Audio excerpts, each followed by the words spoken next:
Titanfall 2 is a game about momentum. It knows when to rush forward at a breakneck pace. It knows when to give us time to breathe.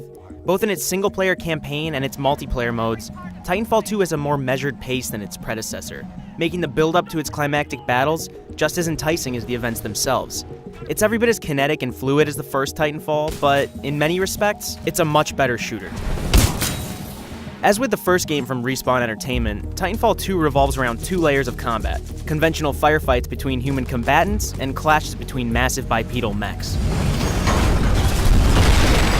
As a boots-on-the-ground pilot, Titanfall 2 feels more like a traditional shooter, albeit one with pristine controls and a fluid traversal system.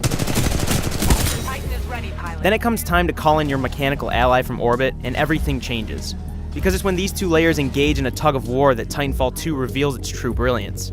What was once an even fight becomes a David versus Goliath scenario as a pilot escapes to cover and calls in a Titan of her own. Momentum often shifts like this as one team gains control of the battlefield only to lose ground when the other notices a weak spot. This is crucial in Titanfall 2. Now more than ever, combat requires forethought and intelligence. Despite the bombast and spectacle, Titanfall 2 is a thinking person's shooter. The sequel's new Titans embody this sentiment. In place of the basic light, medium, and heavy variants from the first game, Titanfall 2 employs 6 distinct walking battle tanks with arsenals of their own. They're almost like superheroes. One attacks with a thermite launcher and flame weapons, while the other fires a chest-mounted laser cannon at unlucky opponents. Each of these Titans' abilities are easy to learn, but difficult to master, as the saying goes. Their loadouts immediately make sense, but the more you play, the more emergent scenarios you'll find. Learning the intricacies of each Titan is paramount not just for offense, but defense too. There are elements of fighting games, or MOBAs here. Each Titan has a tell, and you only have a few brief moments to counter it to your advantage. The new Titans also lend a very different pace to multiplayer matches.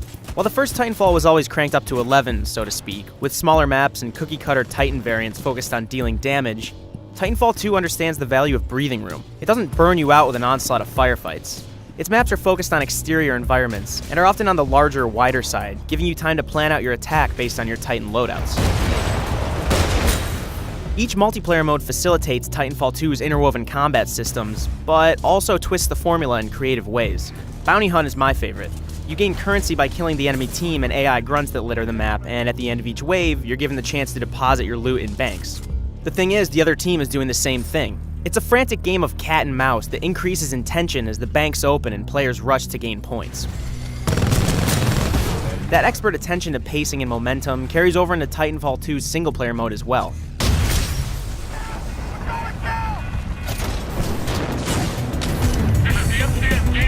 It follows Jack Cooper, a militia rifleman turned pilot, and his sentient Titan BT-7274 as they battle the Interstellar Manufacturing Corporation and the Apex Predator mercenary group. Unfortunately, the writing here is lacking. Your main enemies are outlandish villains, and the plot ends abruptly before it feels like it should. And while there is often humor and sentiment to be found between Cooper and BT, the jokes become rote when they focus too much on the Titan's inability to understand human sayings and turns of phrase. Missing me already? I was not shooting at you. That would be in violation of Protocol 3. Never mind. Yet in terms of design and pacing, the 4-hour campaign is fantastic. It gradually increases in velocity and scope, coalescing in mid-air ship battles, frantic Titan charges, and old-school boss fights. Woo! Now we're talking! As you progress through these missions, you'll unlock all of Titanfall 2's Titan loadouts, gaining the ability to swap between them on the fly. This grants the campaign a dynamism not entirely present in multiplayer. You can enter a battlefield, discern the situation, and choose a different Titan based on the scenario, all in the span of several seconds. Good work, pilot. Your skills are greatly improving. So Titanfall 2 accomplishes several things. It introduces seemingly minor changes to its multiplayer sphere, but results in more fluid pacing and a more intelligent gameplay loop. It adds a single-player campaign that builds in momentum with each mission, culminating in grandiose battles that make use of both Titan and pilot combat. Titan down. Well done, pilot. And lastly, Titanfall 2 demonstrates a vitality that its predecessor couldn't. Whereas the first Titanfall kept up its breakneck pace throughout the entirety of every match, Titanfall 2 understands that sometimes, dialing things back for a few moments can make the long run much more enjoyable. In many ways, Titanfall 2 feels like the game Respawn should have made in 2013. It's a fantastic sequel, it's a fluid shooter, it's a spectacular game. Range 95 meters. Projectile mass 89 kilograms. trust me.